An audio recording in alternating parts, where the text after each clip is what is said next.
तो फाइनली ढूंढ ही लिया आपने। हाँ, मुझे उम्मीद थी आप ढूंढ लोगे। आज इस वीडियो के अंदर मैं आपको बताऊंगा कक्षा 10 इतिहास पाठ नंबर 6 भारत पर विदेशी आक्रमण। हरियाणा के अंदर जो नई किताबें आई हैं भारत एवं विश्व, तो उस किताब का पाठ नंबर 6 है ये आपका भारत पर विदेशी आक्रमण। ये चैप्टर बहुत प्यारा होने वाला है क्योंकि इसमें पूरी मतलब हम लोगों को सबसे ज़्यादा एक्साइटमेंट कब होती है इतिहास पढ़ने में, हमें कुछ जानने में मज़ा नहीं आता, हमें मज़ा आता है कि भैया किस राजा ने किसको मार डाला था, है ना। लड़ाई दंगे देखने में बड़ा मज़ा आता है हमको। तो इस चैप्टर में वही है बस, मतलब कि भारत जिसको हम सोने की चिड़िया के नाम से जानते थे, उस सोने के चक्कर में या फिर उस जो भी हीरे जवाहरात या भूमि खेती जो बहुत सारी चीज़ें थी भारत के अंदर प्राचीन समय में, तो उन चीज़ों को लूटने के लिए विदेशी शासक भारत के ऊपर बार बार हमला करते रहे, जिनके अंदर यूनानी, शक, हूण, कुषाण, पारसिक बहुत सारे लोग जो है, मुगलों ने कितना लंबा राज करा, तो बहुत सारे राजाओं ने आक्रमण करे भारत के ऊपर। तो उन्हीं आक्रमणों के बारे में हमें इस चैप्टर में जानने को मिलेगा। बहुत प्यारी कहानी है, छोटा सा चैप्टर है, ज़्यादा बड़ा भी नहीं है, आई थिंक 40-50 मिनट में निपट जाएगा चैप्टर अपना। और उसके बाद में जो है इसमें जो है ना आपको इस वाली वीडियो में लाइन बाय लाइन एक्सप्लेनेशन मिलने वाली है, यानी कि मैं चैप्टर को आपके सामने एक एक लाइन पढ़ने वाला हूँ। तो बहुत सारे स्टूडेंट को ये रहता है कि सर आप जो है ना ऐसे मतलब बोर्ड के ऊपर समझा देते हो, हमें लाइन बाय लाइन समझाया करो, तो इसीलिए मैं इसको इस तरीके से करा रहा हूँ की बार। और उसके अलावा जो है दूसरे तरीके से जो स्टूडेंट को ऐसे में मज़ा नहीं आता, वीडियो लंबी लगती है, बोरियत भरी लगती है, तो बोर्ड वाली वीडियोस भी बना रखी हैं, अलग से बना रहा हूँ मैं उनकी, तो प्लेलिस्ट के अंदर जाके देख लेना। और हर एक चैप्टर के जो है आपको नोट्स, अभ्यास के प्रश्न उत्तर, महत्वपूर्ण प्रश्न उत्तर, MCQ सबकी वीडियोस मिल जाएंगी और रिटर्न में भी आपको मिल जाएंगे। हमारी ऑफिशियल वेबसाइट है CCL चैप्टर, गूगल पे सर्च करोगे मिल जाएगी। हरियाणा वाले स्टूडेंट के लिए वहाँ पे बहुत सारे इंपॉर्टेंट क्वेश्चंस भी प्रोवाइडेड हैं जो कि पेपरों में आते हैं, मतलब प्रीवियस ईयर पेपर्स एनालिसिस वगैरह, और पेपर भी आपको मिल जाएंगे वहाँ से, PDF वगैरह डाउनलोड कर सकते हो। तो बहुत सारा कंटेंट है इस वेबसाइट के ऊपर, जाके जरूर से विजिट आउट करना। इस वाली बुक के जो सोल्यूशन है वो भी यहीं पर लिखे हुए हैं इस वेबसाइट के ऊपर, तो इसको भी आप चेकआउट कर सकते हो। बाकी इस वाली बुक का मैं जो है ना लिंक डायरेक्ट डिस्क्रिप्शन में दे दूंगा ताकि आपको इजी पड़े, इसको ढूंढने में दिक्कत ना हो। बाकी जो है आप विजिट कर लेना, साइट पे घूमना आपको आता ही है ना। चलो अब शुरू करते हैं भारत पर विदेशी हमलों को। प्राचीन काल से ही भारत भूमि पर अनेक विदेशी आक्रमण होते रहे हैं। विदेशी आक्रमणकारी यूनानी, शक, हूण, कुषाण, पार्थियन आदि के रूप में भारत आए, लेकिन प्राचीन काल के आक्रमणकारियों और पूर्व मध्यकालीन आक्रमणकारियों में यह भेद था कि प्राचीन काल के आक्रमणकारी भारतीय समाज में समाहित कर लिए गए। समाहित करने का मतलब है कि भारत का जो सभ्यता थी उसी के अंदर शामिल हो गए, वैसे ही बर्ताव करने लगे, वैसे ही रहने लगे। लेकिन 7वीं सदी से 18वीं सदी के बीच हुए आक्रमणों की प्रवृत्ति अलग थी तथा ये आक्रमण भारत पर हुए पहले के आक्रमणों से अधिक विनाशकारी सिद्ध हुए। अब इनका जो मकसद था ना, इस सदी से 7वीं से 18वीं सदी के बीच जो युद्ध हुए, भारत के ऊपर हमले हुए, उन आक्रमणों ने जो है ना उनका एक ही मकसद होता था, एक तो अपने धर्म का प्रचार करना, यानी कि ज़्यादातर मुसलमान आ रहे थे भारत में हमला करने, तो उनको मुसलमानी धर्म का प्रचार करना था भारत के अंदर, क्योंकि भारत हिंदू प्रधान देश था, हिंदू लोग रहते थे यहाँ पे। और उसके अलावा जो है दूसरा उनका मकसद था, यहाँ पे जितना सोना चांदी हीरे मोती जवाहरात जो भी कुछ है उसको लूट डालो, बस लूटने के लिए भारत आ रहे थे, भारत के ऊपर हमले हो रहे थे। जबकि इससे पहले जो प्राचीन काल के शासक थे ना, प्राचीन काल के शासक यहाँ पे आए और यहीं पर आकर बस गए, यहीं पे रहने लगे, जिंदगी यहीं पे काट दी उन्होंने, उसकी पीढ़ियां भी यहीं पे कट गई और उन्होंने बहुत सारे सुधार करे। लेकिन जो मध्यकालीन थे, प्राचीन काल यानी कि बहुत 100 साल पहले, 7वीं सदी से पहले की मान लो आप, और जो मध्यकालीन थे ये मध्यकालीन होते हैं, तो इस समय जो है इनकी प्रवृत्ति बिल्कुल बेकार हो गई थी और बहुत लड़ाई दंगे और विनाश होते गए। पूर्व मध्यकाल व मध्यकाल में भी इन आक्रमणों का दौर लगातार जारी रहा। प्रस्तुत अध्याय में हम कुछ निम्नांकित विदेशी आक्रमणों पर विचार करेंगे, क्योंकि जो मेन है ना, जिन्होंने ज्यादा सत्यानाश बिठाया है भारत का, तो उनके बारे में पढ़ेंगे हम इस चैप्टर में। पहला है मोहम्मद बिन कासिम का आक्रमण 8वीं शताब्दी में, मोहम्मद गजनवी का आक्रमण 11वीं शताब्दी में। ये टेबल जो है ना ये याद कर लेना, पेपर में आ सकती है। अब आप बोलोगे भाई पेपर में कैसे आएगी ये वाली टेबल, देखो ऐसे पूछेंगे आपसे, मंगोल मतलब गोरी ने, मोहम्मद गोरी ने भारत पर आक्रमण कब किया, तो आपको बताना पड़ेगा ना 12वीं शताब्दी में करा, है ना, तो काम आएगी। इस तरीके से आपसे पेपर पूछा जा सकता है। तो या फिर आपसे पूछेंगे कि भारत पर हुए 5 विदेशी आक्रमणों के नाम लिख दो, तो आपको पता होनी चाहिए, ठीक है, इस तरीके से पूछी जा सकती है, तो थोड़ा सा नज़र रखना इस पर। तो देखते हैं, मोहम्मद गोरी का आक्रमण 12वीं शताब्दी, मंगोलों के आक्रमण 13वीं और 14वीं शताब्दी में, तैमूर के आक्रमण 14वीं शताब्दी, बाबर के आक्रमण 16वीं शताब्दी, नादिर शाह के आक्रमण 18वीं शताब्दी और अहमद शाह अब्दाली के आक्रमण 18वीं शताब्दी। तो ये सारे आक्रमण हमें इस चैप्टर में जानने को मिलेंगे, मतलब मजे लड़ाई दंगे मिलेंगे हमें जानने को। चलो देखते हैं। जब किसी दूसरे देश का व्यक्ति हमारे देश में आता है तो वह हमारे लिए विदेशी होता है, इसीलिए हम उनको कहते हैं विदेशी आक्रमण। ठीक है ना, क्योंकि भारत के बंदे नहीं थे वो, भारत वाले की खुटर पुटर अलग चल रही थी, वो लड़ाई दंगे, वो पड़ोसी उसको मार रहा है, वो उसको मार रहा है, वो चलता रहता था। बट उसके अलावा कुछ बाहर के मुर्गे भी आए, विदेशी बंदे भी आए, तो इसीलिए हम इनको विदेशी आक्रमण कहते हैं। ठीक उसी तरह जब हम किसी दूसरे देश में जाते हैं तो वहाँ के लिए हम विदेशी होते हैं। विदेशी आक्रमण का मतलब है जब कोई अन्य देश हमारे देश पर हमला कर दे।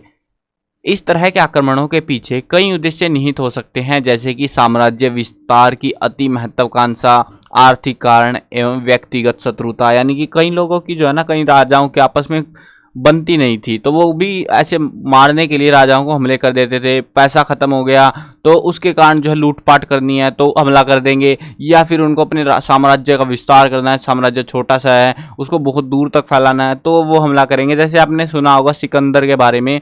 सिकंदर एक ऐसा शासक था जो पूरी दुनिया को जीतने के लिए निकला था, भारत में आके उसकी लग गई थी लेकिन, बट हाँ पूरी दुनिया जीत ली थी उसने ऑलमोस्ट। ठीक है, तो भारत में आके वो भी बेचारा ठप पड़ गया। अब इन शासकों का देखते हैं इन्होंने क्या करा हमारे लिए, हमारे लिए नहीं अपने लिए ही करा होगा जो करा होगा। चलो देखते हैं। हम भारत के नागरिक हैं, इसीलिए हमारे लिए ये आवश्यक हो जाता है कि हमें उन सभी ऐतिहासिक घटनाओं की जानकारी कालक्रम के अनुसार हो जिसकी वजह से हमारा देश जो आर्थिक रूप से अति संपन्न हुआ था आज विकासशील देशों की श्रेणी में आता है। अगर ये घटनाएं ना हुई होती तो शायद भारत की दशा और दिशा कुछ और ही होती, यानी कि हो सकता था विकसित देशों में आते।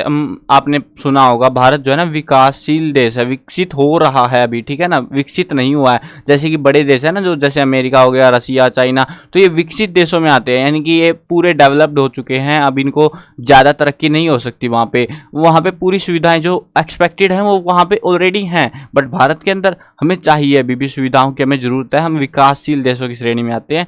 लेकिन अगर ये हमले होते ही नहीं तो, क्योंकि भारत पहले के ज़माने में सोने की चिड़िया हुआ करता था, इतना सारा सोना था भैया, क्या ही होता फिर आज के टाइम पे। आप एक्सपेक्ट करके देखो हम कहाँ होते। हो सकता था भारत का जो रुपया है ना, $1 में आपको पता हो एक्सपेक्टेडली आज के समय 77 $1 में जो है 77 रुपये आते हैं हमारे। तो इतनी कमज़ोर करेंसी हो चुकी है हमारी। लेकिन अगर वहीं पे भारत पे आक्रमण होते ही ना तो हो सकता था कि ये डॉलर जो है ना, मतलब $1 में हो सकता था $2-4 मिल जाए हमको, तो ऐसा भी हो सकता था। तो वो तो हम आगे जानने को मिलेगा। कल्याण किया या इन्होंने बढ़िया काम करे वो तो कहानी में बढ़ते चलेंगे, हम पता चलता चलेगा। अंग्रेजी शासन के अलावा भी ऐसे बहुत से कारण रहे जिसकी वजह से आज भी हमारा भारत वह भारत नहीं है जो इसे होना चाहिए था। इस अध्याय में कुछ ऐसे ही कारणों की व्याख्या की जाएगी।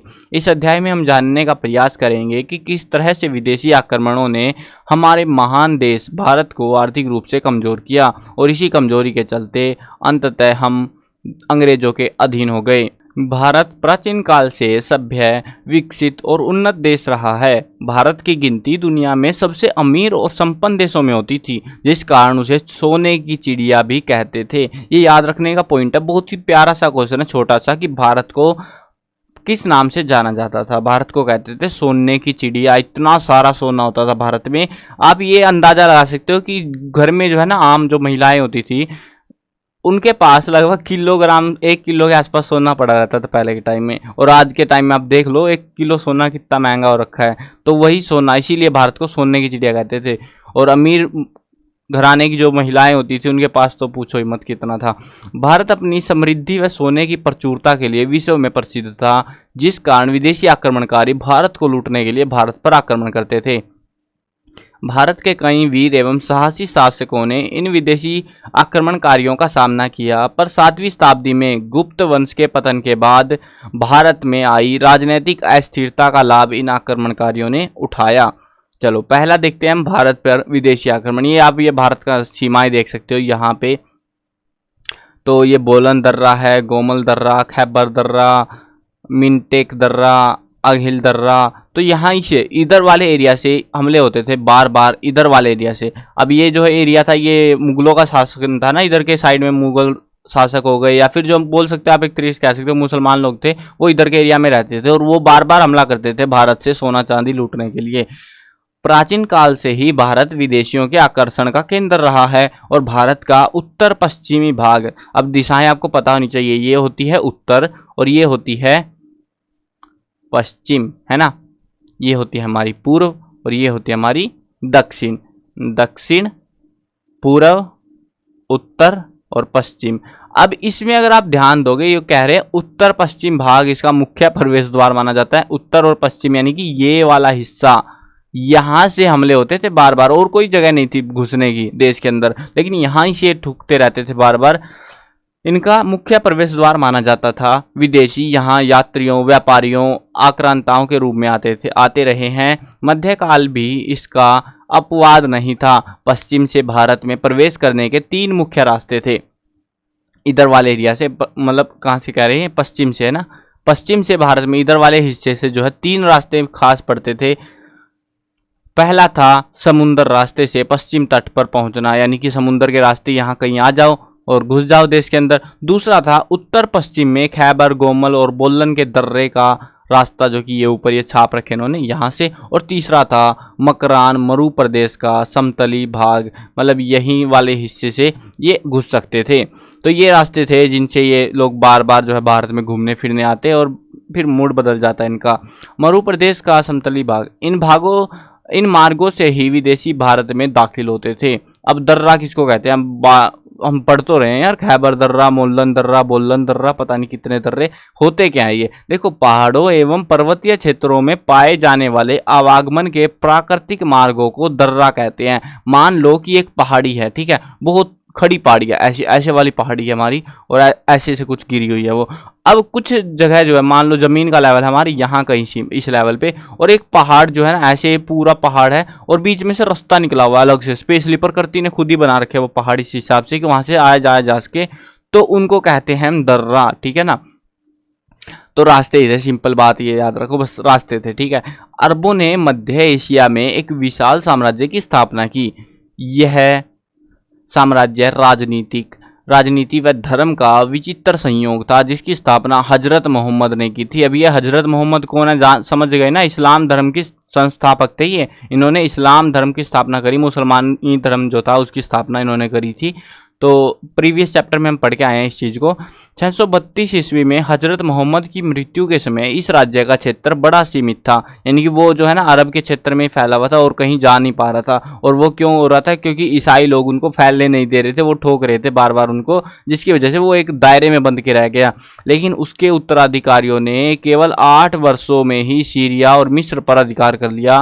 कालांतर में इस साम्राज्य ने विश्व के 2 बड़े महानतम साम्राज्य के क्षेत्रों पर अधिकार कर लिया। यह साम्राज्य थे यूरोप का रोमन साम्राज्य और मध्य एशिया का फारस साम्राज्य। उस समय जो है ना रोमन साम्राज्य बहुत बड़ा हुआ करता था और इतनी बड़ी सेना थी रोमन साम्राज्य के पास, जिसको हराना बहुत मुश्किल था। लेकिन शासक बदलते गए और इसकी तो मृत्यु हो गई हजरत मोहम्मद की। इसने कोशिशें करी बट ये सफल नहीं हो पाया था। लेकिन इसके जो खलीफा थे, यानी कि इसके जो उत्तराधिकारी थे, उन्होंने जब हमला करा तो इन्होंने जीत लिया रोमन साम्राज्य को, मध्य एशिया का फारस साम्राज्य। इनको अब इनके पास बहुत बड़ी सेना हो चली थी। इस विशाल अरब साम्राज्य की सीमाएं पूर्व मध्य काल में भारत से लगने लगी थी, यानी कि बहुत ऐसे मान लो कि जो है ना एशिया का जो मतलब ये आपने मैप देखा होगा ना, वर्ल्ड मैप, यहाँ पे ये मान लो ये है हमारा यूरोप वाला हिस्सा, ठीक है, उसके नीचे अफ्रीका पड़ता है और यहाँ पे ऐसे जुड़ा हुआ ये पूरा ये एशिया का हिस्सा है ना, ऐसा कुछ। तो ये नीचे भारत है, मतलब मैंने बनाया नहीं। तो यहाँ से जो ये वाला पूरा हिस्सा था ना, इधर वाला हिस्सा ये वाला, तो इस वाले हिस्से पे इनका राज हो गया था, मतलब बहुत बड़े हिस्से पे ये राज करने लग गए थे अब, और भारत से इनकी सीमाएं सटने लग गई थी। अरबों ने खैबर व बोलन दर्रे से भारत में घुसने की कोशिश करी, लेकिन काबुल जाबुल प्रदेशों में भारतीयों की सतर्कता और कान के लोगों की सूरवीरता के कारण अनेक वर्षों तक उन्हें सफलता नहीं मिल पाई।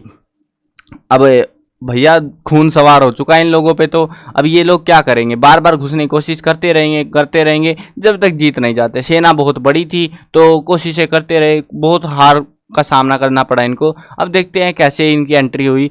अरबों के प्रारंभिक आक्रमण 636 ईस्वी से 712 ईस्वी। अरबों ने भारत पर पहला आक्रमण 636 ईस्वी में आधुनिक मुंबई के निकट थाना नामक बंदरगाह पर जल रास्ते से किया। देखो, लेकिन वे असफल हो गए क्योंकि भैया राजा यहाँ भी थे, उनकी सेना अलग थोड़ी ना थी। अब देखो उनके पास दिक्कत क्या थी, एक्चुअली में दिक्कत समझो तुम। अगर वो बंदे यहाँ, ये भारत वाला हिस्सा है और यहाँ पे वो आए पानी वाले रास्ते से, ये हमारा गुजरात वाला हिस्सा ऊपर वाला, तो जब वो यहाँ पे आए तो उन्होंने अपनी नाव रोकी और उतर गए कि भैया अब कब्जा करेंगे। अब इधर वाले राजा ऑलरेडी यहाँ पे थे, इन्होंने सेना ने हमला करा, लेकिन इनके पास भागने का रास्ता नहीं था, है ना। तो असफलता गंदे वाली मिली होगी इनको, असफल रहे। इसके बाद भड़ोच व देवल पर अरबों ने आक्रमण किया, लेकिन यहाँ भी उन्हें हार मिल गई। इसके बाद खलीफा उम्र ने जल मार्ग की बजाय स्थल मार्ग से सिंध पर आक्रमण की योजना बनाई। अब स्थल मार्ग आसान था क्योंकि भैया जान बच सकती थी, और अगर युद्ध में हार भी जाते ज्यादा चांस थे उनके, सेना बचा ली जा सकती थी। वहां पे कम बचती, यहाँ पे ज्यादा बच जाती, और साथ में प्लानिंग भी कर सकते थे। स्थल मार्ग में हाथी घोड़े पता नहीं क्या क्या लेके आ सकते थे वो। तो अब उन्होंने नया प्लान बनाया कि भैया अब करेंगे हम सिंध पर आक्रमण। सिंध जानते हो ना, वो जो उत्तर पश्चिमी हिस्सा है भारत का, यानी कि पाकिस्तान लगता है जहाँ पे, तो वो वाले हिस्से पे सिंधु घाटी सभ्यता पढ़ के आए हो पहले चैप्टर में, तो उधर वाला हिस्सा। तो आक्रमण की योजना बनाई, लेकिन योजना कार्यान्वित ना हो सकी। इसके बाद खलीफा उस्मान ने सिंध को जीतने के लिए योजना बनाई, लेकिन यह भी सिरे नहीं चढ़ी। मतलब अब पहला शासक के खलीफा उमर नाम था, खलीफा उस्मान था, दोनों ने योजना बनाई, कुछ नहीं हो पाया इनसे।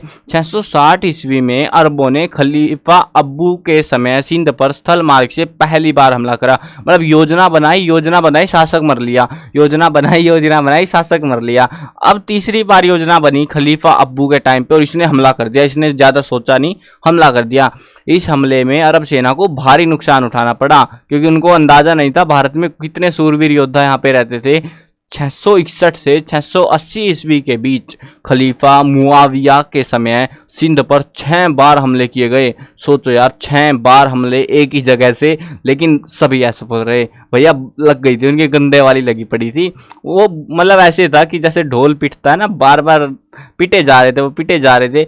अब उन्होंने क्या करा, 695 ईस्वी में अल हजाज इराक का गवर्नर बन गया। वह सिंध को जीतना चाहता था, सबको रड़क हो रही थी सिंध की, क्योंकि वो जो है ना, सिंध पे कब्जा करना क्यों चाह रहे थे लोग, एक्चुअली में वहां पे बढ़िया और उपजाऊ भूमि थी, इसीलिए सिंध पर हमला कर रहे थे बार बार, कि अगर यहाँ से ये जीत लिया तो हमारा प्रवेश भारत के अंदर आसान हो जाएगा। उसने 708 ईस्वी में सिंध को जीतने की योजना बना ली। अब गवर्नर था भैया, वो भी सब शासकों ने तो कोशिशें कर ली, अब गवर्नर की बारी आ गई थी। चलो देखते हैं कौन क्या कर पाता है। पहला शासक आ चुका है, मोहम्मद बिन कासिम का हमला।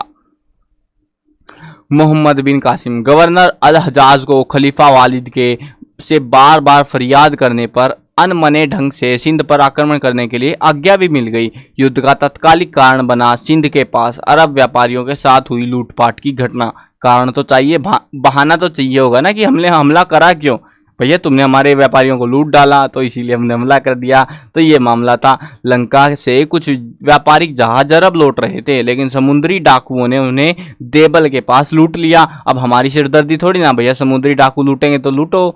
अब वही हो गया, उसके चलते भटक गए होंगे। लूटपाट करने वाले समुद्री डाकू थे, परंतु इराक के गवर्नर हज्जाज ने सिंध के राजा दाहिर से क्षतिपूर्ति की मांग करी। अब राजा क्यों देगा, मान लो एक ये वही बात हो गई कि आपके पड़ोसी ने किसी का कत्ल कर दिया और पुलिस आपको उठा के ले गई कि कत्ल तूने करा है, तो वो बात हो रही है यहाँ पे। अब दाहिर ने क्षतिपूर्ति देने से मना कर दिया कि भैया मैंने नहीं करा, मैं क्यों दूं तेरे को पैसे बेफजूल लेके।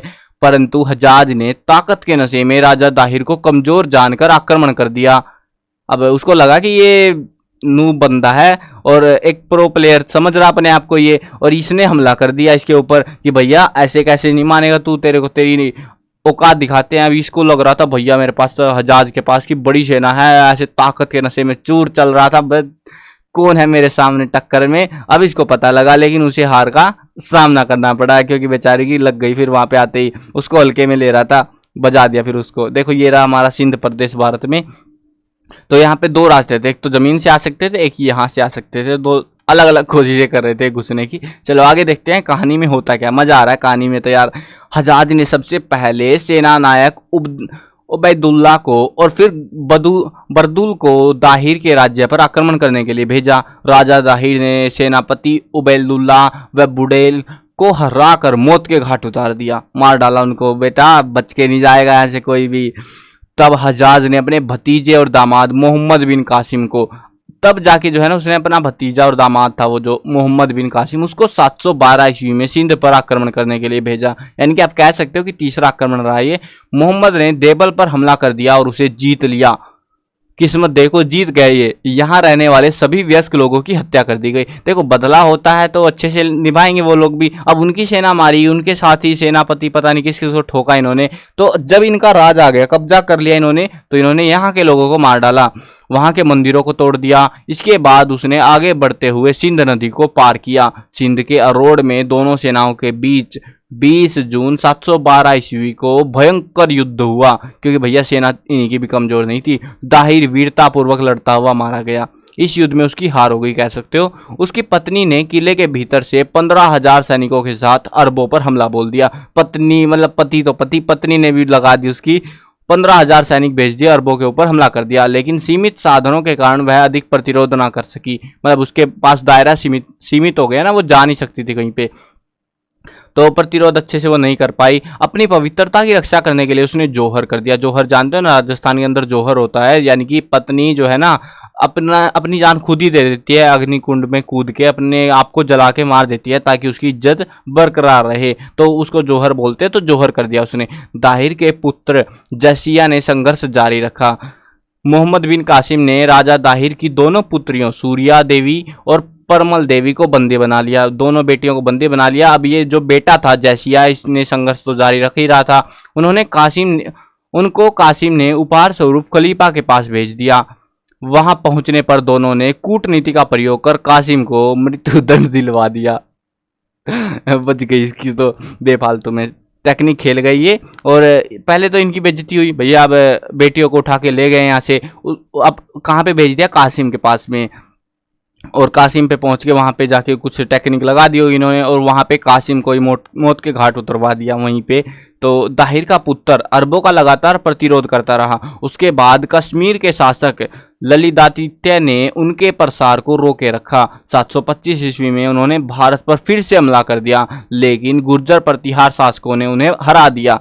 मतलब इतनी कोशिशें करी, कब से लगे पड़े हैं, 100-150 साल बीत गए, राजा आ रहे हैं जा रहे हैं, आ रहे हैं जा रहे हैं, लगातार हमले हो रहे थे भारत के ऊपर। अब शासकों को थोड़ा थोड़ा धीरे धीरे कमजोर पड़ेंगे शासक किसी न किसी टाइम पे, उसी का फायदा उठाते हमला कर देते। अब शासक पता लगे कमजोर नहीं है, फिर पिट जाते, फिर वापस भग जाते, फिर आते थोड़े सालों के बाद में। तो यही चल रहा था इनका।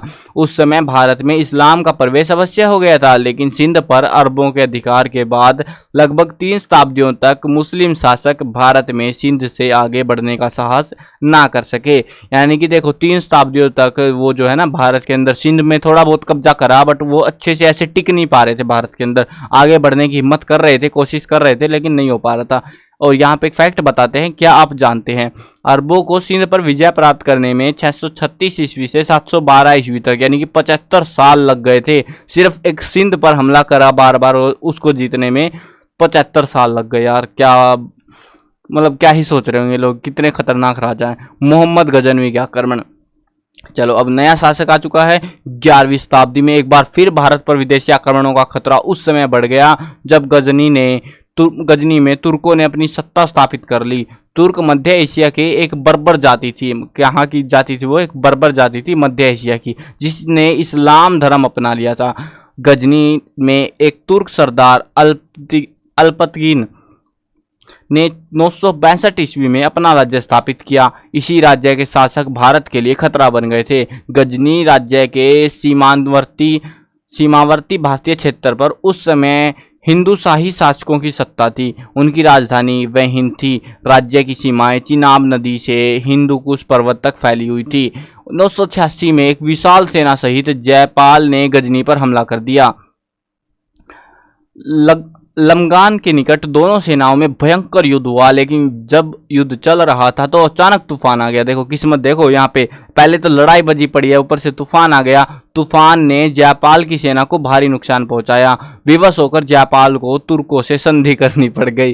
किस्मत फूटी पड़ी थी। जयपाल इस संधि से बड़ा विचलित रहा। कुछ समय बाद जयपाल को सूचना मिली कि सुबुक्तगीन भारत पर हमला करने वाला है। जयपाल ने विदेशी आक्रमण का सामना करने के लिए कालिंजर, कन्नौज और अजमेर के शासकों से सहायता मांगी। अब ये जरूरी था क्योंकि उसको पता था कि हमला होगा तो सेना अब की बार बड़ी लेके आएगा। वो पिछली बार तो पता नहीं तूफान की वजह से बच गए, कुछ किस्मत थी, बट अब की बार सेना लेके आएगा बड़ी। तो उसने सहायता मांगी अलग अलग शासकों से। इन सभी शासकों ने तुर्कों के भारत पर आक्रमण को रोकने के लिए अपनी सेनाएं भेज दी। अब लगेगी उधर से लमगान नामक स्थान पर फिर से युद्ध हुआ, लेकिन इस युद्ध में जयपाल के नेतृत्व करने वाली सेना को सफलता नहीं मिली। यार किस्मत ही खराब थी, हार गया बेचारा इतनी सेना होते हुए भी। सुबुक्तगीन की मृत्यु के बाद 997 ईस्वी में उसका पुत्र जो है मोहम्मद गजनी शासक बना। मोहम्मद एक कट्टर मुसलमान शासक था। उसने इस्लाम का प्रसार करने, भारत की धन संपत्ति को लूटने के लिए भारत पर 17 बार हमले करे। यार एक बंदे ने 17 बार हमले करे, सोचो आप। वह भारत में इस्लाम का प्रचार करके मुस्लिम जगत में प्रसिद्धि प्राप्त करना चाहता था, क्योंकि सबको पता था कि भारत में मुसलमान नहीं है, और वो कोशिश कर रहा था कि भारत में अपने धर्म का प्रचार करे। अब वो अंदर घुसता, राजा लगाते उसकी और फिर भग जाता, यही हो रहा था उनका। इस उद्देश्य से उसने 1000 से 1027 के बीच में भारत पर 17 बार हमले करे। 27 सालों में 17 बार। हर दूसरे साल उसको कुछ नहीं, चलो सेना भगते हैं, चलो मार के आते हैं सैनिकों को उनके, चलो कब्जा करके आते हैं, वही बार बार हमले करता रहा। 101 ईस्वी में उसने हिंदू शाही शासक जयपाल पर हमला किया। पेशावर के निकट हुए युद्ध में जयपाल वीरतापूर्वक लड़ा लेकिन हार गया। जयपाल की मृत्यु के बाद उसका बेटा आनंदपाल शासक बना। उसके राज्य पर मोहम्मद गजनवी ने कई बार हमले करे। हिंदू शाही राज्य के अलावा मोहम्मद गजनी ने भेरा, मुल्तान, नगरकोट पर हमले किए तथा मंदिर मूर्तियां तोड़कर एवं वहां की धन संपत्ति लूट कर गजनी लौटा। मतलब वहां पे क्या कर रहा था, वो आ रहा था, हमले कर रहा था, कब्जा कर रहा था, तोड़ फोड़ करके मंदिर तोड़ दिए, सारे संपत्ति जो थी धनवन सोना वोना सब उठाए और वापिस भाग गया। फिर से हमला करा, उसकी वो टेक्निक चल रही थी। मोहम्मद गजनवी ने हिंदुओं के पवित्र स्थल थानेसर पर हमला कर दिया। यहाँ चक्र स्वामी का एक बहुत बड़ा प्रसिद्ध मंदिर हुआ करता था। मोहम्मद गजनी ने न केवल मंदिर को तोड़ा अपितु चक्र स्वामी की मूर्ति को भी खंड खंड कर दिया। मोहम्मद गजनी ने हिंदुओं के एक अन्य पवित्र स्थल मथुरा पर भी हमला कर दिया। मतलब उनका कोशिश क्या थी, आप समझ गए ना। वो पहले तो लूटपाट करेंगे, वो तो जरूरी थी सबको, और दूसरा मेन मुद्दा था कि भैया हमारे धर्म का प्रचार करना है तो हिंदू धर्म को कमजोर बनाओ। तो वो टेक्निक चल रही थी। मथुरा पर उसने हमला कर दिया। यहाँ भी उसने भगवान केशव की मूर्ति को अपमानित किया। मोहम्मद गजनी ने गुजरात सिद्ध सोमनाथ के मंदिर पर हमला करने का निर्णय किया। यहाँ का विशाल मंदिर विश्व प्रसिद्ध था, पूरी दुनिया भर में फैला हुआ था। इसकी क्या बोलते हैं इसको, ख्याति, मतलब दूर दूर तक प्रसिद्ध था, कह सकते हो। इस मंदिर के प्रसिद्ध हिंदुओं की इस मंदिर में जो है प्रसिद्ध जो है हिंदुओं की गहरी आस्था थी। इस मंदिर में भारी धनराशि, हीरे जवाहरात भरे हुए थे। मंदिर की आय का स्रोत 10,000 गाँव का राजस्व था, यानी कि 10,000 गाँव से जो कमाई आती थी वो यहाँ पे इस मंदिर में आती थी। 10,000 गांव, समझ रहे हो कितने बड़े होते हैं। मतलब एक राज्य है ना, जैसे हरियाणा है, तो हरियाणा के बराबर का मान लो तुम। मंदिर में एक सोने की घंटी लगी थी जिसका वजन कई मण था। मण समझते हो ना, मतलब किलो अलग होता है, मण बहुत बड़ा होता है, तो कई मण की घंटी थी, बहुत बड़ा घंटा बोल सकते हो आप। भगवान सोमनाथ की मूर्ति पर बने छत्र पर भी हजारों बहुमूल्य रत्न जड़े हुए थे। मतलब बहुत ज्यादा अमीर मंदिर था ये। मोहम्मद गजनी ने इस मंदिर की पवित्रता भंग करने और धन को लूटने के लिए सोमनाथ के मंदिर पर हमला कर दिया। उसे हिंदुओं के भारी प्रतिरोध के कारण सोमनाथ के मंदिर पर अधिकार करने में 3 दिन लग गए। मोहम्मद गजनवी द्वारा प्रतिरोध कर रहे अनेक हिंदुओं की हत्या कर दी गई। तत्पश्चात मोहम्मद ने मंदिर को लूटा और भगवान सोमनाथ की मूर्ति को गद्दा के प्रहार से तोड़ दिया। यहाँ से प्राप्त धन को मोहम्मद ऊंटों पर लादकर गजनी ले गया था। जब वह गजनी लौट रहा था तो सिंध के जाटों ने उसका रास्ता रोक लिया। अब देखो बेइज्जती हो रही है ना देश की, किस हाल में बेइज्जती हो रही है, क्योंकि बार बार आ रहे हैं, बार बार लगा पीटे जा रहे हैं। अब ये बहुत प्रसिद्ध मंदिर था, यहाँ पे बेइज्जती हो गई हिंदुओं की, तो जाटों ने रास्ते में रोक लिया। लेकिन वह किसी तरह भारत से धन गजनी ले जाने में सफल रहा। पता नहीं क्या जुगाड़ भिड़ा लिया, पहुंच गया वो सारा सोना लेके अपने देश में। गजनी पहुंचकर उसने जाटों को सबक सिखाने के लिए उन पर एक बार फिर से हमला कर दिया। यह गजनी का भारत पर अंतिम आक्रमण था। इस आक्रमण के दौरान उसने स्त्री व बच्चों को भी मार डाला। 1030 में उसकी मृत्यु हो गई। मतलब पूरी जिंदगी वो लड़ाई ही करता रहा और सब कुछ तोड़ता रहा। और ये है आज के समय में, ये पुराने टाइम पे जो हुआ, बट बाद में सुधार कर दिए होंगे। सोमनाथ मंदिर गुजरात के अंदर ये वाला फोटो है जो कि आपको बहुत साफ दिख रहा है। भैया क्या बोले किताब में, ठीक है, मतलब धुंधला है बिल्कुल से। नगरकोट, कुरुक्षेत्र एवं मथुरा के मंदिर पिछली कई शताब्दियों से भारतीय ज्ञान, कला व संस्कृति के केंद्रों के रूप में उभरे थे। उन्हें नष्ट करके मोहम्मद गजनवी ने भारत की धन संपदा के साथ साथ भारतीय संस्कृति को भी हानि पहुंचाई।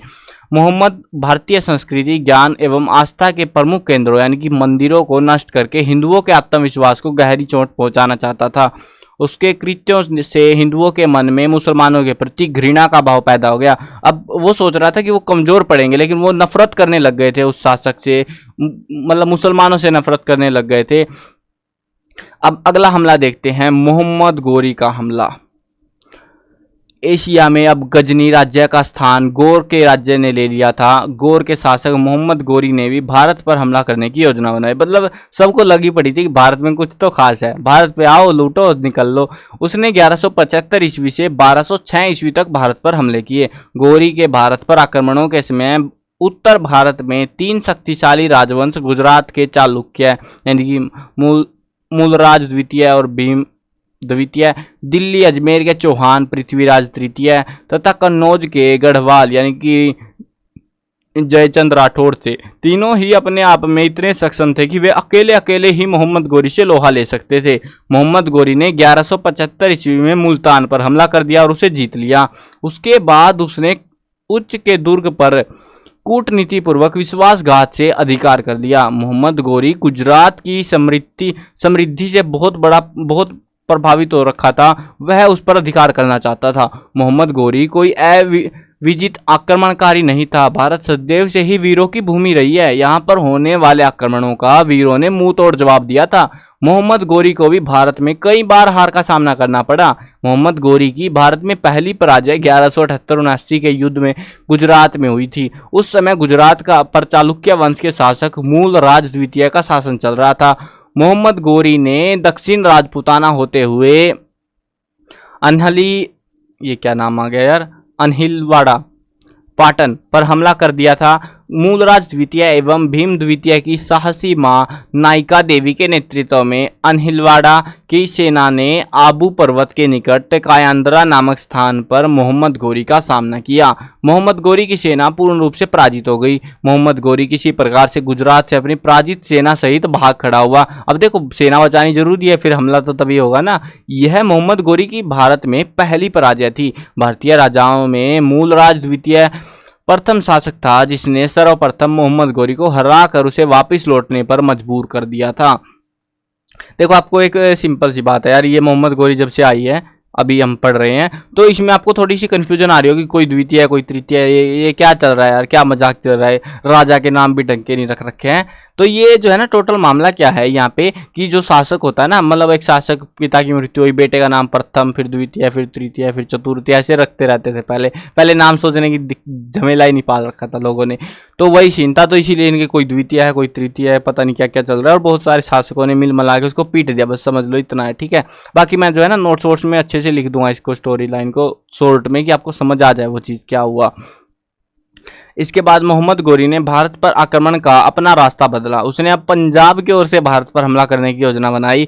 पंजाब क्षेत्र पर इस समय गजनी वंश के शासक खुसरो मलिक का शासन था। उसने खुसरो मलिक को 1186 में हरा दिया। पंजाब पर मोहम्मद गोरी का कब्जा हो गया।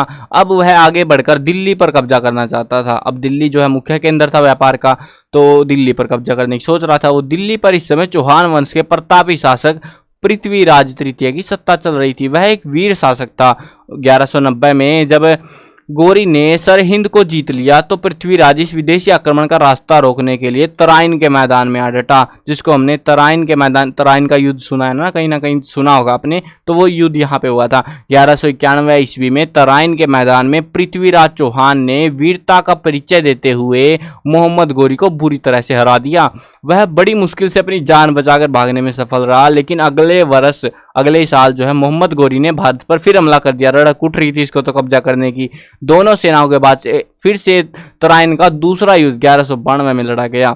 इस युद्ध में पृथ्वीराज चौहान ने वीरता का परिचय दिया, लेकिन वह हार गया। दिल्ली पर मोहम्मद गोरी का कब्जा हो गया। अब जो उसका प्लान था, पहली बार जो जैसे तैसे अब नई योजना बना के लाया होगा, तो योजना सफल रही और वो कब्जा करने में सफल हो पाया दिल्ली पर। यहाँ से आगे बढ़ते हुए मोहम्मद गोरी की सेनाओं ने 1193 में भारत के अन्य क्षेत्रों पर हमले किए और मेरठ व अलीगढ़ पर अधिकार कर लिया। 1194 में मोहम्मद गोरी ने चंदावर के युद्ध में कन्नौज के शासक को हरा दिया। अब कन्नौज तक के क्षेत्र पर गोरी की सत्ता स्थापित हो चुकी थी। गोरी के एक सेना नायक बख्तियार खलजी ने 1198 में बंगाल की राजधानी नादिया पर आक्रमण कर दिया, जहां सेन वंश के शासक लक्ष्मण सिंह शासन करते थे। इस आक्रमण के समय बख्तियार खिलजी ने विश्व प्रसिद्ध नालंदा विश्वविद्यालय को तहस नहस कर दिया। यहाँ के भवनों सहित पुस्तकालय को भी आग लगा दी, क्योंकि ये लोग, इनका मकसद क्या था, कुल मिलाकर अपने धर्म का प्रचार करना, मुसलमानी धर्म का प्रचार करना, हिंदुओं को बर्बाद कर देना, तो वो मकसद था इनका। तो इसीलिए इन्होंने पुस्तकालय को आग लगा दी।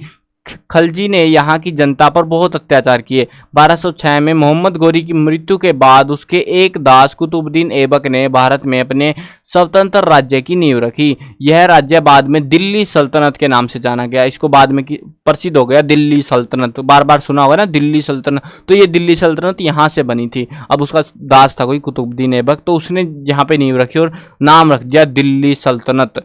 लेकिन 1206 ईस्वी से 1526 ईस्वी के बीच दिल्ली सल्तनत का हिंदुओं ने प्रतिरोध जारी रखा। राजपूतों में वो मंडारों ने सुल्तानों की नाक में दम करके रखा, जिन्हें नहीं दिया ढंग से जिंदगी उनको। मंगोलों के आक्रमण के बारे में जानते हैं अब।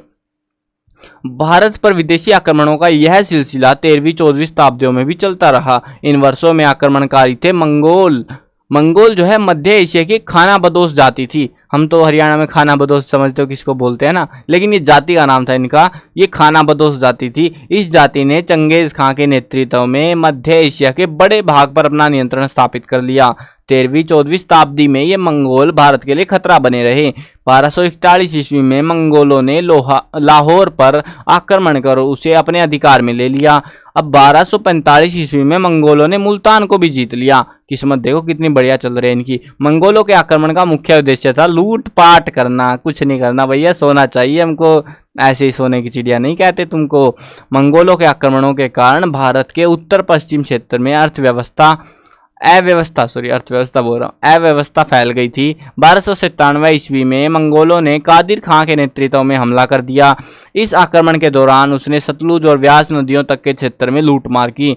इससे उन्हें बहुत धन प्राप्त हुआ, क्योंकि लूटमार करेंगे तो पैसा लूटने को आए थे, वो मिल ही गया उनको। अतः उन्होंने इसके बाद लगातार कई बार भारत पर हमले किए। 1299 ईस्वी में मंगोलों ने भारत पर एक बड़ा हमला किया।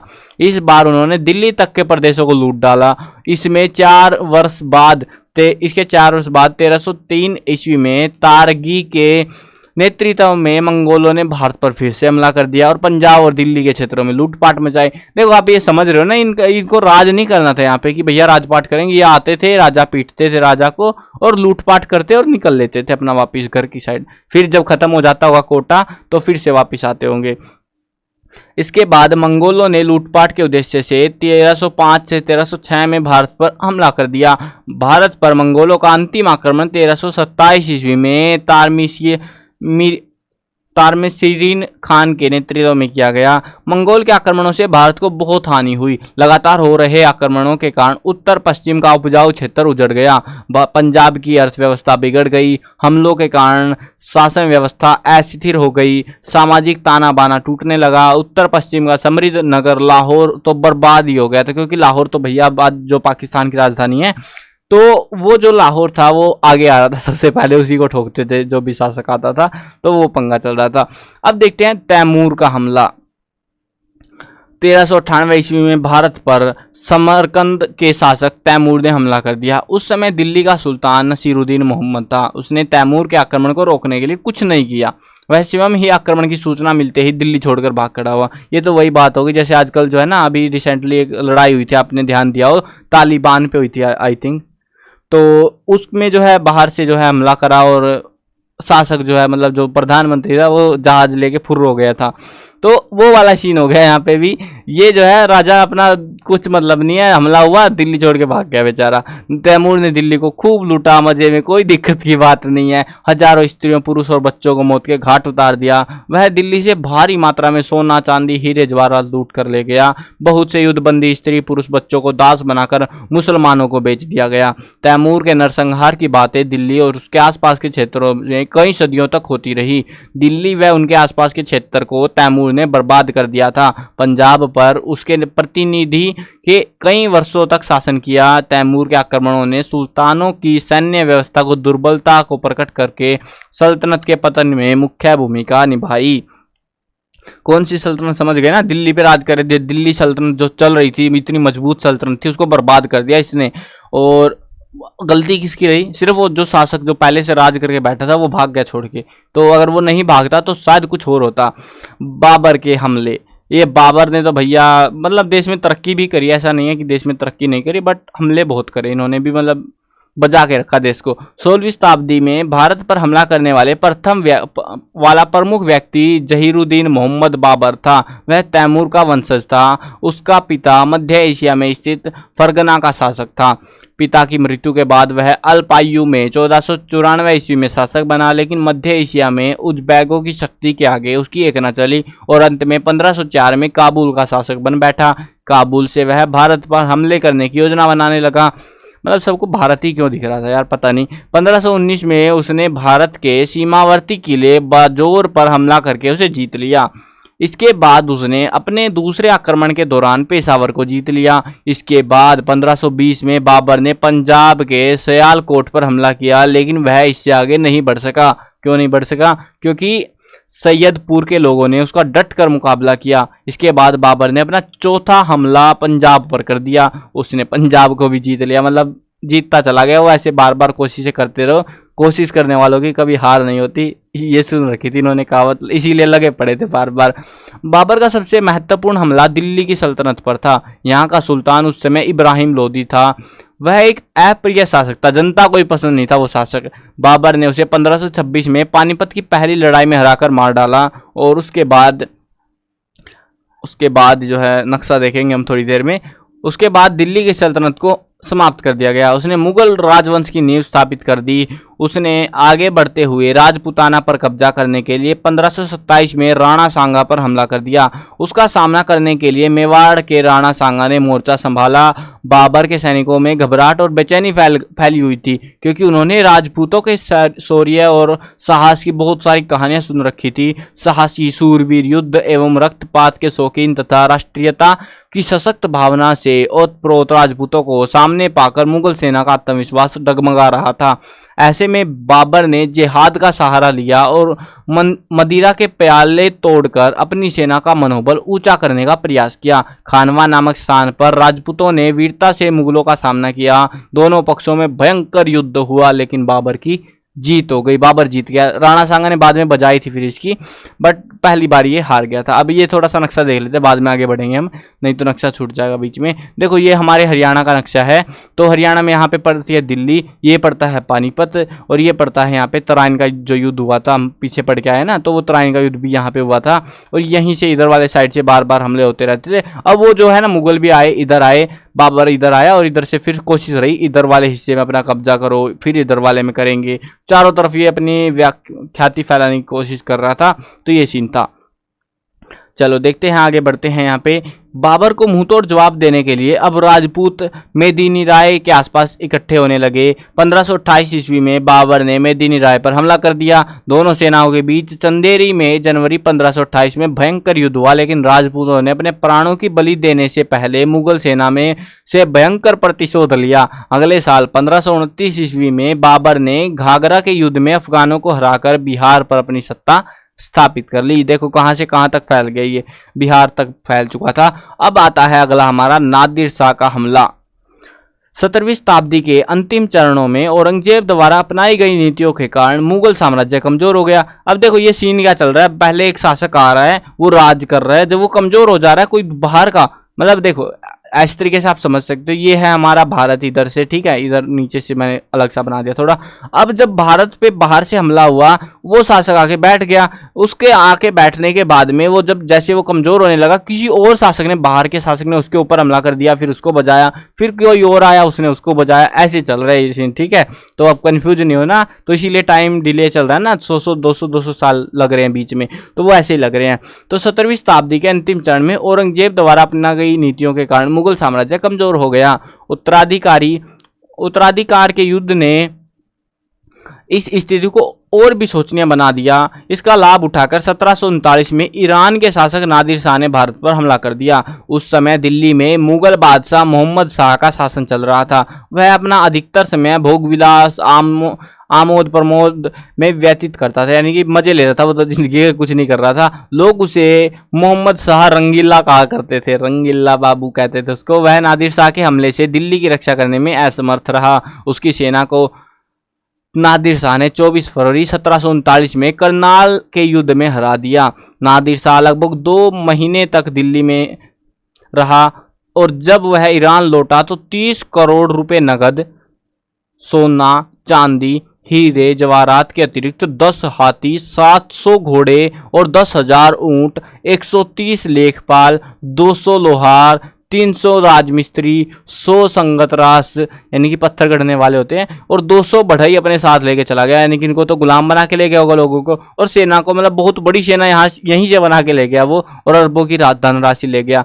जाने से पहले वह मुगल बादशाह मोहम्मद शाह को पुनः भारत का सम्राट घोषित कर गया। बोला है मोहम्मद शाह, चल तू बन जा राजा, मैं निकल रहा हूँ इधर से, मेरा काम हो गया है। उसके आक्रमण ने भारत में मुगल राज्य की कमजोरी, अयोग्यता व निकम्मेपन की पोल खोल दी। नादिर शाह ने दिल्ली में कत्लेआम मचा दिया। उसके सैनिकों ने स्त्री, बच्चे, बूढ़ों तक को नहीं छोड़ा। 3 दिन तक दिल्ली में लूटपाट और कत्लेआम चलता रहा। 3 दिन में ही दिल्ली के साधारण जन से ही 3 करोड़ रुपए लूट लिए गए। उस समय देखो, उस समय की बात है 17वीं शताब्दी की। उस समय 3 करोड़ रुपए कितने होते हैं, आज के समय तो मान लो अरबों खरबों रुपए होते होंगे वो, तो इतने सारे पैसे वो लूट के ले गया इधर से। नादिर शाह भारत से प्रसिद्ध कोहिनूर हीरा जानते हो ना, प्रसिद्ध है बहुत ज्यादा, मयूर सिंहासन लेकर ईरान वापस लौट गया। मयूर सिंहासन सोने और नवरत्न जड़ित मुगल बादशाहों का सिंहासन था, जिसकी कीमत उस समय भी करोड़ों में थी। मतलब इतने सारे हीरे और सोने से वो वैसे बना हुआ था, तो समझ लो आप। मतलब इसमें बताया जाता है, आई थिंक ये वही तख्त की बात कर रहे हैं जिसमें 1000 किलो के आसपास सोना लगा हुआ था, और उसके अलावा हीरे और मोती। मतलब बहुत प्रसिद्ध सिंहासन था ये, तो 1000 किलो सोना समझ लो उस समय के। इतना भारी जो है ना सिंहासन को ये उठा के लेके भाग लिया। मुगल बादशाह मोहम्मद शाह ने दिल्ली लूट जाने के डर से उसे पंजाब का पूरा प्रांत दे दिया। अब देखते हैं अहमद शाह अब्दाली के आक्रमण। 1756 ईस्वी में अब्दाली ने भारत पर हमला कर दिया। उसने दिल्ली में लूट मचाई, बल्कि पूर्व की ओर आगे बढ़ते हुए मथुरा तक लूटमार करता हुआ चला गया। अब्दाली की इन गतिविधियों को रोकने के लिए भारत में मराठों की शक्ति उभर रही थी। मराठों ने अब्दाली के विश्वस्त लोगों को पंजाब से हटा दिया तथा अपने एक विश्वसनीय व्यक्ति अदीना बेग को पंजाब का गवर्नर बना दिया। अब्दाली को इससे बड़ा क्रोध आया। उसने पुनः भारत पर हमला करा। मराठों ने उसका सामना किया। अब यहाँ हुई थी दोनों सेनाओं के बीच 14 जनवरी 1761 ईस्वी में पानीपत की तीसरी लड़ाई हुई। इस युद्ध में मराठों की हार हो गई। अब्दाली को मुगल सरदारों ने बहुत सा धन दिया। वह दिल्ली से वापस जाते समय शाह आलम को मुगल बादशाह घोषित कर गया। तो देखो यहाँ पे जो है ना, एक्चुअली में जो पानीपत की तीसरी लड़ाई हुई थी मराठों की और इनकी, अब अहमद शाह अब्दाली वाली, तो इस सेना में देखो मराठे हार गए थे, लेकिन ये जो है एक मतलब पुण्य भूमि के तौर पे है। यहाँ पे एक जगह बना रखी है जिसको कहते हैं हम काला अम्ब, मतलब आम बोलते हैं वैसे तो, अम्ब है, ये अम्ब लिखा हुआ है तो काला आम्ब बोलते हैं इसको। यहाँ पे वैसे काला वाला तो कुछ नहीं है, बस नॉर्मल से पेड़ है और 2-4 मूर्तियां लगा रखी है, क्योंकि भैया मैं गया था यहाँ पे देखने, कुछ नहीं मिला, पोपट काट रखा है बस, ठीक है। वैसे मराठे लोग यहाँ पे आते हैं और यहाँ पे जो है फंक्शन सा मनाया जाता है, ओकेजनली। तो चलो आगे बढ़ते हैं। इसके बाद 1767 ईस्वी में उसने पुनः दिल्ली पर हमला कर दिया। अब्दाली के हमले से भारत को बड़ा आर्थिक और राजनीतिक नुकसान हुआ। अब्दाली ने पानीपत के तीसरे युद्ध में मराठों को हराकर दिल्ली पर सत्ता स्थापित करने की संभावना समाप्ति कर दी। अब्दाली के आक्रमण से पंजाब एक बार फिर से बर्बाद हो गया। अब्दाली ने भारत से बहुत बड़ा धन प्राप्त किया। अब वापिस आया है, मेहनत करी है तो लूट के तो जाएगा, तो जितना थोड़ा बहुत इधर उधर से जो भी मिला सबको लूट डाला फिर से। अब्दाली से हारकर मराठों की भारत को जीतने की योजना को गहरा धक्का लगा। उनकी शक्ति का होश होने के बाद भारत में ईस्ट इंडिया कंपनी के राज्य का विस्तार हो गया। अब आ गई थी भारत में ईस्ट इंडिया कंपनी यानी कि अंग्रेज, जिसने भारत को अनेक वर्षों तक लूटा। 7वीं सदी से 18वीं सदी के बीच भारत पर विदेशी आक्रांताओं ने एक के बाद एक लगातार आक्रमण किए, जिनका भारतीय जनता ने वीरता, साहस और शौर्य से सामना किया। कई अवसरों पर भारतीय शासकों की आपसी फूट, आदर्शवादिता उनकी असफलता का कारण बनी, लेकिन भारतीयों ने इस विदेशी आक्रांताओं के दमन के आगे कभी घुटने नहीं टेके और अपनी सभ्यता, संस्कृति के अटूट मूल्यों को बनाए रखा। तो विदेशी आक्रमणों की प्रकृति के बारे में जान लेते हैं, क्या मतलब मकसद रहे होंगे इनके। 7वीं सदी से 18वीं सदी के बीच आक्रमणों की प्रमुख विशेषताएं निम्नलिखित थी। ये सभी इस्लामी आक्रमण थे, मंगोल आक्रमणों को छोड़कर। मंगोल जो आए थे ना, बीच में हमने पढ़ा था मंगोल आक्रमण हुए थे, तो उनको छोड़कर सारे मूल्य आए हुए थे और मुसलमानों ने जो है यहाँ पे हमले करे। और उसके बाद में उनका मकसद समझ रहे हो फिर क्या था, लूटपाट करना और अपने धर्म का प्रचार करना। अधिकतर आक्रमणकारियों ने सांप्रदायिक उत्साह व जिहाद का सहारा लिया। लूटपाट और हत्याएं हुई बहुत गंदे वाली। इस्लाम का प्रसार इन आक्रमणों का मुख्य उद्देश्य था, जिसने इन आक्रमणकारियों का भारतीय संस्कृति में आत्मसातीकरण नहीं हो पाया। मतलब वो सोच रहे थे कि जैसे भारत में हिंदू रह रहे हैं वैसे मुसलमान रह पाएंगे और अपने धर्म का प्रचार किया। मतलब हिंदुओं को मुसलमान बनाते रहे लेकिन सफल नहीं हो पाए थे ढंग से। माना जाता है एक एस्टीमेट के हिसाब से, पिछले चैप्टर में जो हम पढ़ के आए थे, कि वो टोटली 15% से भी कम ही हो पाए थे, ज़्यादा उनकी बस की नहीं हो पाई थी। सभी आक्रमणकारियों को वीरता, साहस और शौर्य से ओतप्रोत भारतीय जनता के कड़े प्रतिरोध का सामना करना पड़ा। आक्रमणकारी अनैतिक युद्ध नीति का प्रयोग कर ही विजय प्राप्त करने में सफल हुए थे। मतलब कोई लॉजिक नहीं था, वो बेइज्जती करते और उसके साथ में धोखाधड़ी करके वो जीत पा रहे थे। भारतीय हिंदू शासकों ने युद्ध के समय भी अधिकतर उच्चतम नैतिक आदर्शों का पालन किया, जो उनके लिए आत्मघाती साबित हुआ। अधिकतर आक्रमणकारियों ने भारतीय हिंदू शासकों के मनोबल एवं आत्मविश्वास को चकनाचूर करने के लिए भारतीय ज्ञान परंपरा, संस्कृति के वाहक बड़े बड़े प्रतिष्ठानों, सांस्कृतिक केंद्रों एवं मंदिरों का विध्वंस किया। तुर्कों अरबों की सेनाओं में अच्छी नस्ल के अरबी तुर्की घोड़े थे, तो घोड़ों का फायदा उठा रहे थे लोग सेना में। भारतीय हिंदू शासकों की सेना में हाथियों की अधिकता से आक्रमण में तीव्रता कम होती थी, यानी कि वो तेजी से हमला नहीं कर पाते थे और वो आराम से ऐसे बैठे रह जाते थे। अब भारतीय शासकों ने क्या क्या गलतियां करी, क्या क्या भूल करी जो उनको नहीं करनी चाहिए थी। दाहिर ने मोहम्मद बिन कासिम की सेना पर तब आक्रमण नहीं किया जब वह अपनी सेना की थकान उतार रहा था तथा अपने बीमार घोड़ों का इलाज कर रहा था, तो उस समय उसने हमला नहीं करा, वो उसकी गलती रही।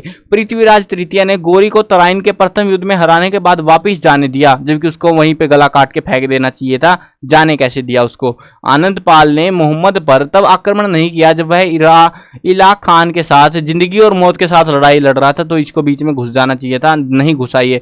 इब्राहिम लोदी ने थकी हुई बाबर की मुगल सेना को 7 दिन तक आराम करने और तथा इस बीच खाइयां खोद लेने का समय दे दिया कि भैया तुम आओ और खाइयां खोदो, आराम से चिल करते हुए आओ, मैं तो हार ही जाऊंगा, कोई दिक्कत नहीं है। अगर ये सीधा हमला करता तो ये जीत नहीं पाते, क्योंकि इनको सेना इतनी दूर से चल के आ रही थी, वो वैसे ही खड़ी नहीं हो पा रही थी, तो ये मर जाते वहीं पे।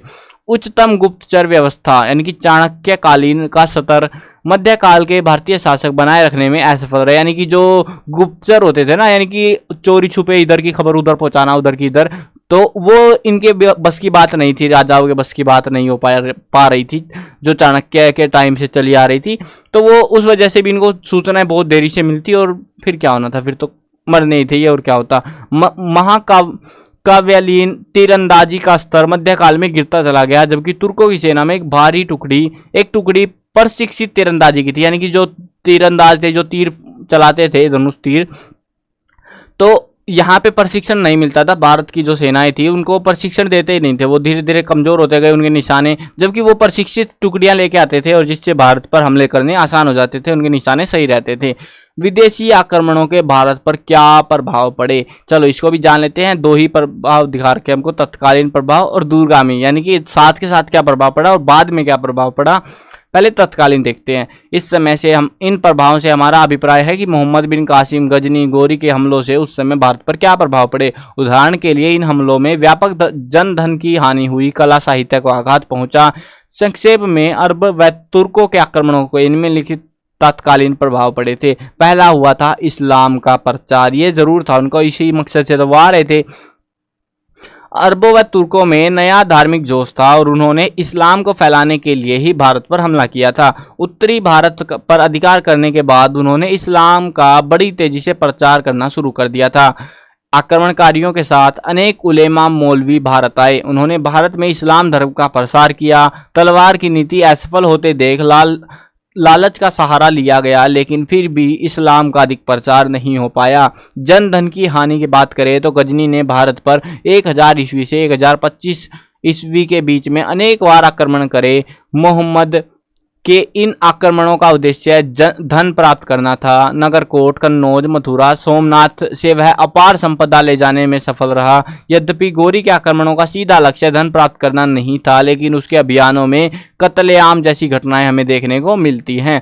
अनेक लोगों को उसने मौत के घाट उतार दिया। नालंदा और विक्रमशिला के मठों में आग लगा दी। दोनों आक्रमणों में भारत को जनधन की बहुत हानि उठानी पड़ी थी। कमजोर युद्ध नीति, भारत वालों को तो बस की थी नहीं, युद्ध नीति कमजोर थी तो बार बार हार रहे थे उस चीज में।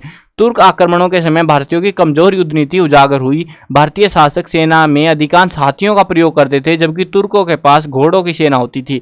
अश्व जो है घोड़े यानी कि हाथियों की तुलना में बहुत तेज और फुर्ती के साथ मुड़ सकता है। इसके अतिरिक्त भारतीयों का सैन्य संगठन कमजोर था। तुर्कों के पास भारतीयों की तुलना में कम सेना थी, लेकिन वह नियोजित ढंग से बटी हुई थी। मोहम्मद गोरी ने तराइन के दूसरे युद्ध में कम सेना होने पर भी युद्ध नीति का ढंग से प्रयोग संचालन करके अपनी सेना का नियोजित ढंग से बांटकर जीत प्राप्त कर ली थी। मतलब सेना कम होते हुए भी ये लोग जीत गए थे, क्योंकि इनके पास भैया इन्होंने दिमाग लगाया ही नहीं, भारत वालों ने ऐसे ही सीधे चले गए। अगला देखते हैं, कला एवं साहित्य को आघात। गजनवी के आक्रमणों में भारतीय मंदिरों मूर्तियों को तोड़ने की विशेषता उभरकर सामने आई। थानेश्वर, नगरकोट, मथुरा, कन्नौज, सोमनाथ में इमारतों, धर्मस्थलों और मंदिरों को तोड़ डाला गया। ये भव्य कला की मूर्तियां और नमूने सदा के लिए नष्ट हो गए। मोहम्मद ने केवल मंदिर मूर्तियों को ही नहीं तोड़ा, बल्कि वह अनेक उच्च कोटि के कलाकार और शिल्पकारों को अपने साथ गजनी ले गया और उन्हें वहां पे जाके मार डाला। यहाँ पे मारेंगे तो बेइज्जती हो जाएगी ना, पब्लिक और भड़क जाएगी, तो वहां पे ले जाके मारा। उसके कृत्यों से भारतीय स्थापत्य कला पर बहुत बुरा असर पड़ा। गोरी के आक्रमणों में मंदिरों पर हमले तो दिखाई नहीं देते, परंतु गोरी के सेनापतियों द्वारा इस प्रकार का नुकसान पहुंचाया गया। उदाहरण के लिए बख्तियार खिलजी ने नालंदा बौद्ध विहार को आग लगा दी। इस विहार में अनेक अमूल्य पुस्तकें और पांडुलिपियां जलकर राख हो गई। अगला देखते हैं हमारा, वो है भारत में तुर्क सत्ता की स्थापना। तुर्क आक्रमणों से भारत में तुर्क सत्ता की स्थापना हुई। यह तुर्क आक्रमण का सबसे व्यापक तत्कालीन प्रभाव था।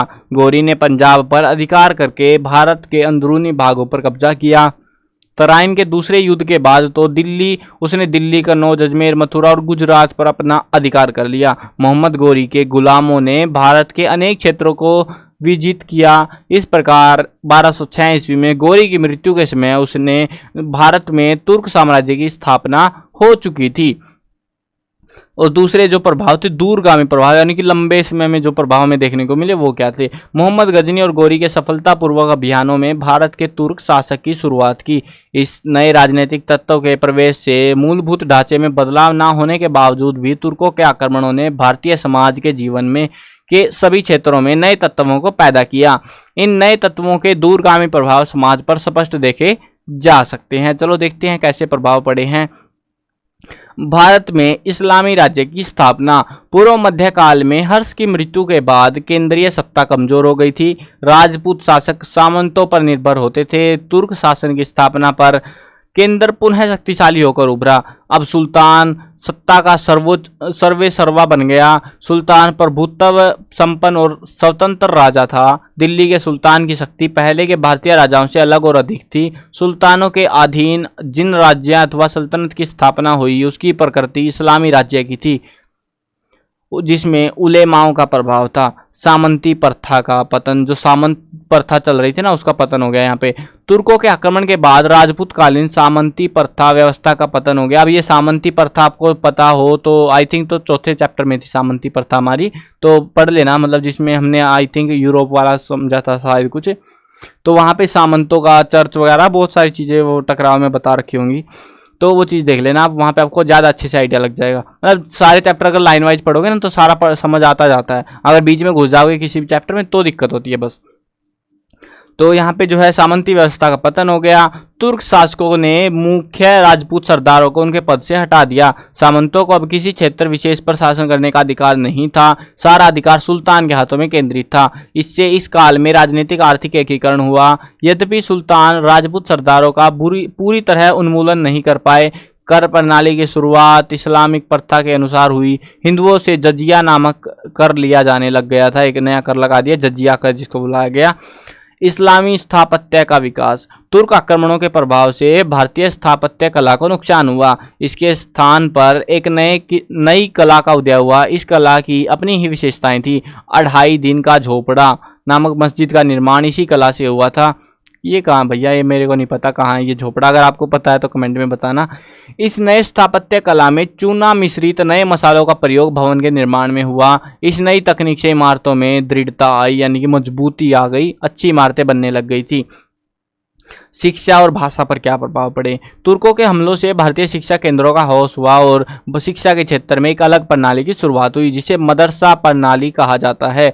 यह शिक्षा प्रणाली भारतीय प्रणाली से अलग थी। यह शिक्षा मस्जिदों में दी जाती थी। इस्लाम में शिक्षक विद्यार्थी के घर जाकर भी शिक्षा प्रदान कर सकता था।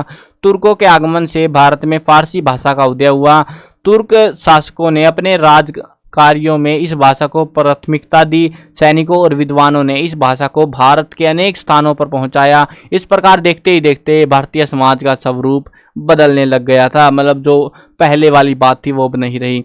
अब यहाँ पे टोटली हम कह सकते हैं, इस तरह से हम कह सकते हैं कि 7वीं शताब्दी से लेकर 18वीं शताब्दी तक भारत पर अनेक विदेशियों ने हमले किए। यद्यपि इन आक्रमणों की वजह से भारत की सामाजिक व धार्मिक पृष्ठभूमि, भारतीय दर्शन और संस्कृति, आर्थिक स्थिति एवं राजनीतिक दृष्टिकोण का व्यापक प्रभाव पड़ा, लेकिन फिर भी इन लगातार आक्रमणों के बावजूद भारतीय संस्कृति, धर्म, सभ्यता ने अपने आप को अक्षुण्ण बनाए रखा। भारतीय शासकों एवं जनता के निरंतर प्रतिरोध ने भारतीयों के उत्साह एवं आत्मविश्वास को बनाए रखने में मुख्य भूमिका निभाई। इस्लाम का सीमित प्रसार ही हो पाया। राजनीतिक रूप से चाहे इन आक्रमणकारियों को कुछ सफलता मिली हो, लेकिन सांस्कृतिक रूप से भारत अजेय बना रहा। भारत कभी भी घुटने भारत ने नहीं टेके। तो ये था आपका टोटल चैप्टर, काफ़ी बड़ा सा लग गया यार ये चैप्टर तो, बट जो भी था मज़ा आया चैप्टर पढ़ाने में और आपको भी पढ़ने में मज़ा आया होगा। पता नहीं यार, आप ये वीडियो आखिर तक देखते हुए जो ये वीडियो जो है ना अभी आखिर तक देख रहा है वो कमेंट में बताना कि भाई मैंने आखिर तक ये वीडियो देखी है, तो मुझे भी खुशी होगी कि भैया मैं इतनी मेहनत कर रहा हूँ और आप लोगों को पसंद आ रही है। अब यहाँ पे हम टोटली जो है शुरुआत में सवाल हमसे पूछा गया था कि भैया ये जो इतने सारे आक्रमण हुए थे, अब ये आक्रमणों से भारत पर जो है क्या हुआ, मतलब अगर ये आक्रमण नहीं हुए होते तो क्या होता, भारत की कंडीशन क्या होती। तो ये आक्रमणों से आप समझ सकते हो इतनी बड़ी सेना, इतनी बड़ी तादाद में जो है लोगों को मारा गया। चलो लोगों को मारा तो मारा गया, उसके साथ साथ धन संपत्ति लूटी गई, सोना लूटा गया, ऐसे मतलब अरबों खरबों का सोना भारत से लूट लिया गया। उसके बाद ईस्ट इंडिया कंपनी आई जिसकी बकवास तो हमने अभी तक पढ़ी ही नहीं है कि उसने क्या क्या कल्याण करे थे भारत के।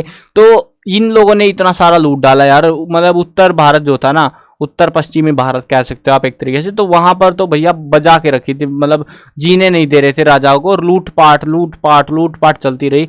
तो इतनी सारी बर्बादी हुई देश की, जिसके चलते अगर ये बर्बादी नहीं हुई होती, इतना सारा पैसा भारत में होता, तो आज भारत कहाँ होता ये आप सोच सकते हो, मतलब विकसित देशों से भी ऊपर पहुंच रखा होता। चलो कोई ना, जो भी था भैया किस्मत थी, राजाओं को नीयत बिगड़ी हुई थी बाहर वालों की भी और देश वालों के बस की थी नहीं संभालना। जो भी था हो गया, अब तो हम कौन सा रोकने वाले थे वहाँ पे जाके। चलो वीडियो करते हैं ख़त्म। मैं कवर करने वाला हूँ क्लास 1 से लेकर 12th तक सभी सब्जेक्ट की वीडियोस, हिंदी मीडियम और इंग्लिश मीडियम दोनों में मिलने वाली है। तो सब्सक्राइब कर लो, साथ में घंटी दबाओ ताकि कोई भी अपडेट आए आपको बिल्कुल टाइम से मिल जाए।